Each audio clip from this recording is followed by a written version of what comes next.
Hello everyone, welcome to the Pathshala by Durgesh sir. जैसा कि previous video में हम लोगों ने पढ़ा था इलेक्ट्रिक फील्ड इंटेंसिटी के बारे में। आज हम पढ़ रहे हैं electric field intensity due to a point charge. ठीक है, किसी एक पॉइंट चार्ज के कारण किसी दूसरे पॉइंट पे इलेक्ट्रिक फील्ड इंटेंसिटी क्या होगी। तो लेट सपोज कि there is a point charge, एक पॉइंट चार्ज है प्लस क्यू, और उससे हमको आर डिस्टेंस पे, लेट्स से आर डिस्टेंस है, और उस आर डिस्टेंस पे हमको इलेक्ट्रिक फील्ड इंटेंसिटी कैलकुलेट करना है, डिटरमाइन करना है। ठीक है, सपोज ये वाला जो पॉइंट है, ये पॉइंट है A and this point is named as point B, और इस पॉइंट बी पे एक छोटा सा स्मॉल अमाउंट ऑफ चार्ज हम अज्यूम कर लेते हैं, जिसको हम टेस्ट चार्ज भी बोलते हैं, क्यू नॉट। क्योंकि इलेक्ट्रिक फील्ड इंटेंसिटी क्या होता है, हमने पढ़ा हुआ है ना electric field intensity previous video में, कि चार्ज के ऊपर लगने वाला फोर्स, इस चार्ज पे फोर्स लगेगा इसके कारण, क्योंकि वो इसकी इलेक्ट्रिक फील्ड में इंटर कर रहा है, राइट। तो अगर यहाँ पे एक चार्ज होगा तभी तो इलेक्ट्रिक फील्ड इंटेंसिटी हम कैलकुलेट कर पाएंगे, है ना। तो लेट्स कैलकुलेट। सबसे पहले हम क्या कर रहे हैं, इसकी इलेक्ट्रिक फील्ड में ये एंटर कर रहे हैं, राइट।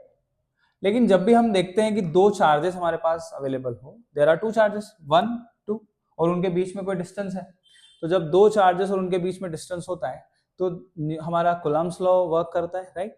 हमने पढ़ा हुआ है ना, इसी चैप्टर में हमारे पास है कूलम्ब्स लॉ, जो क्या बोलता है कि किन्हीं भी दो चार्जेस के बीच में लगने वाला फोर्स, अट्रैक्टिव और रिपल्सिव फोर्स, वो क्या होता है। तो अगर हम वो निकालेंगे तो वो फोर्स क्या होगा, F इक्वल, क्या फॉर्मूला होता है, K Q1 Q2 by R square, right. Q1 is Q, Q2 is Q not, और अपॉन में आर स्क्वायर। ये K क्या है, it is a constant, right, जिसकी वैल्यू होती है 1/4 पाई एप्सिलॉन नॉट, वो अभी हम रखेंगे। ठीक है, this is force, equation first. But हमको तो पता है इलेक्ट्रिक फील्ड इंटेंसिटी E क्या होता है, वो होता है F अपॉन में Q नॉट, चार्ज के ऊपर फोर्स, इस चार्ज पे लगने वाला फोर्स।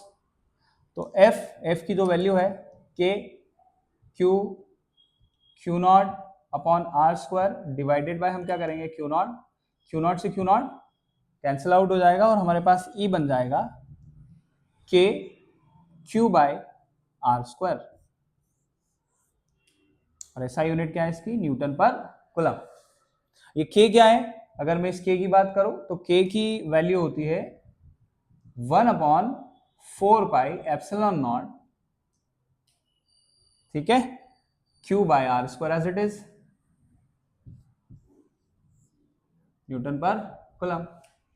और ये जो 1/4 पाई एप्सिलॉन नॉट, इसकी न्यूमेरिकल वैल्यू क्या होगी, इसकी न्यूमेरिकल वैल्यू होती है 9 × 10⁹,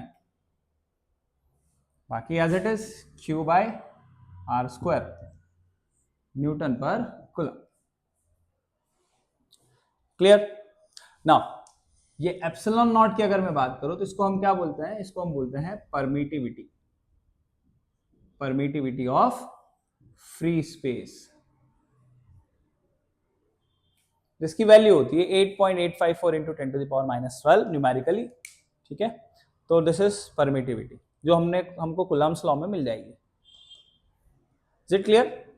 सो this is called electric field intensity due to a point charge. ठीक है, this is very important formula, जो आपको बहुत सारे डेरिवेशंस में हम यूज करने वाले हैं, न्यूमेरिकल्स में तो डेफिनेटली हम यूज करेंगे इसको। ठीक है, थैंक यू।